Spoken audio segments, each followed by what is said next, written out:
मित्रांनो, हा बघू शकता, हा माझा कलिंगडचा प्लॉट आहे. याच्यामध्ये मी शिंबा जातीची 12 पॉकेटे लागवड केलेले आहे आणि याची लागवड करण्यासाठी मी ठिबकचा वापर केलेला आहे. 1.25 फुटीच्या ठिबकचा वापर केला आहे आणि 1.25 फुटीची ठिबकचा वापर करून 2 सऱ्यांमधील अंतर हे बघू शकता. मी 2 सऱ्यांमधील अंतर हे 7.5 फूट ठेवलं आहे आणि 2 आल्यांमध्ये अंतर 1.25 फुटाचं आहे. 1.25 फुटाची ठिबक आहे आणि बघू शकता तुम्ही, या अशा पद्धतीने मी त्याची लागवड केली. 1.25 फुटावर, प्रत्येक 1.25 फुटावर आलं बनवलं आहे आणि त्याच्यामध्ये मी 2 बियांची लागवड केली आहे.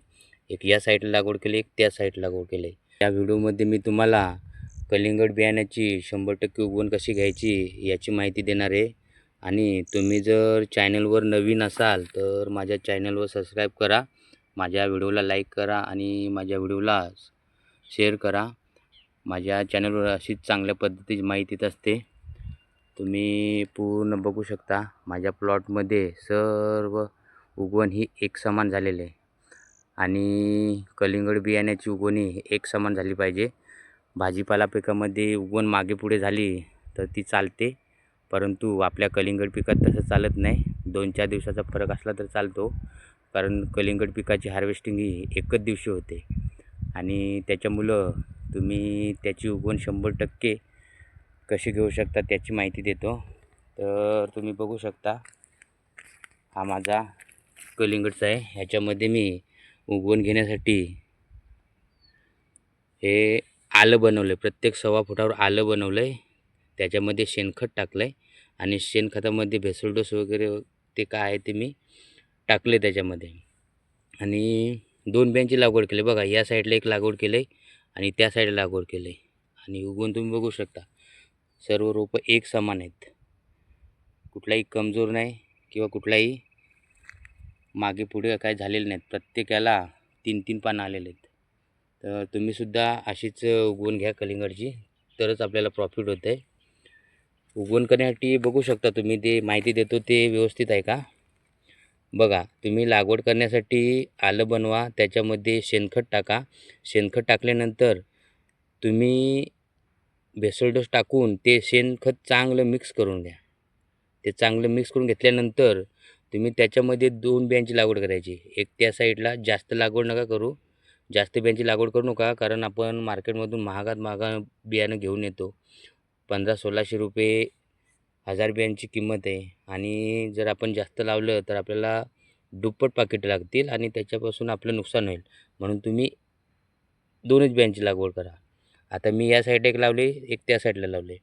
लागवड करण्यासाठी तुम्ही एक काम करा, लागवड करा. तुम्ही सगळं प्रोसिजर तुमचं झालं की लागवड करा. एक त्या साईडला बी लावा, एक या साईडला लावा. लागवड झाल्यानंतर संध्याकाळी पाणी द्या त्याला.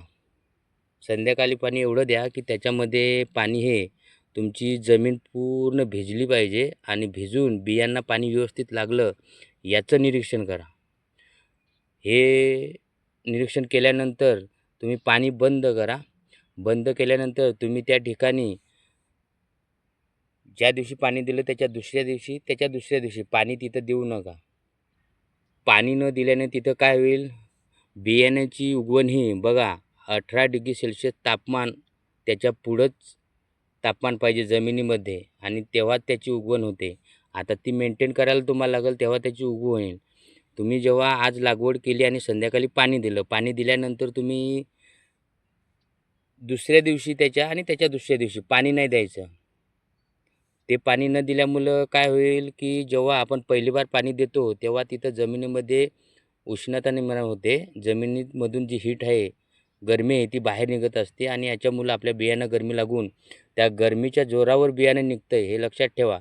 जेव्हा तुम्ही तिथे पाणी देत नाही तेव्हा ओलाव्यामुळं ती भिजायला लागते, म्हणजे बी भिजलेली असते, फुगायला लागते. फुगल्यानंतर त्याच्यामध्ये जो बीजाणू असतो तो गरमीमुळं अंकुरून घ्यायला चालू होतो आणि तो तुमचा अंकुरून घेतल्यानंतर तो जमिनीमधून तो अंकुरून घेतल्यानंतर तो बी आपल्याला निघण्याचं प्रोसिजर चालू करते. अशावेळी काय होईल, तुम्ही समजा 2 दिवस पाणी नाही दिलं, त्याच्यानंतर तुम्ही पाणी द्या. परत पाणी एवढं द्या की असं वाटलं पाहिजे तुम्हाला की बियांना पाणी लागलं आहे आणि जागा भिजले. जास्त पाणी देऊ नका. तुम्ही जास्त पाणी दिल्यानंतर जमिनीमध्ये जी गरमी आहे ती गरमी कमी होऊन जाईल आणि त्या ठिकाणी गारवा निर्माण होईल आणि गारवा निर्माण झाल्यामुळं जो आपला बियाणं लावलं आहे त्याचा बीजाणू हा गारठून मरून जाईल आणि त्याची उगवण होणार नाही. त्याच्यामुळं तुम्ही मी सांगतो त्याच पद्धतीनं पाणी द्या. 2 दिवस झाल्यानंतर तिसऱ्या दिवशी पाणी द्या. परत तिथं तुम्ही 5व्या दिवशी संध्याकाळी पाणी द्यायचं आहे.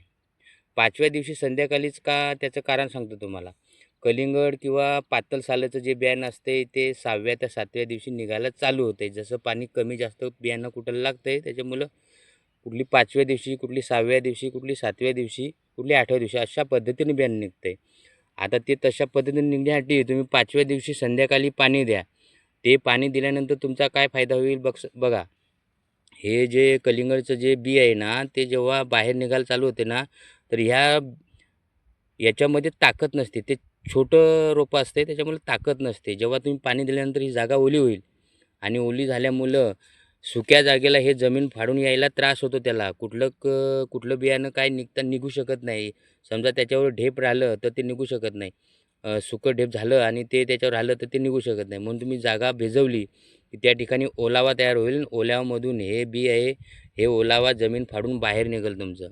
त्याच्यामुळं 5व्या दिवशी पाणी द्या आणि 5व्या दिवशी पाणी दिल्यानंतर त्याच्यापुढं मग अजून परत 2 दिवसानंतर पाणी द्या. कारण कसं आहे रोप लहान असल्यानंतर त्या ठिकाणी जास्त पाणी देणं गरजेचं नाही. कारण त्याच्यामुळं रोपाला बुरशी तयार होऊ शकते आणि मग तुम्ही तुमचं प्रोसिजर चालू ठेवा. पुढे माझ्या या चॅनलवर असेच कलिंगड पिकाच्या सर्व रोग नियंत्रणाचे व्हिडिओ येत जातील. तुम्ही मला फक्त कमेंट बॉक्समध्ये कमेंट करून सांगा की आम्हाला या कलिंगडच्या रोगावर 100% नियंत्रणाचा व्हिडिओ पाहिजे. मी तो 100% बनवण्याचा प्रयत्न करणार आणि माझा व्हिडिओ तुम्हाला आवडला असेल तर माझ्या चॅनलला सबस्क्राईब करा, माझ्या व्हिडिओला लाईक करा आणि माझा व्हिडिओ इतर लोकांना शेअर करा.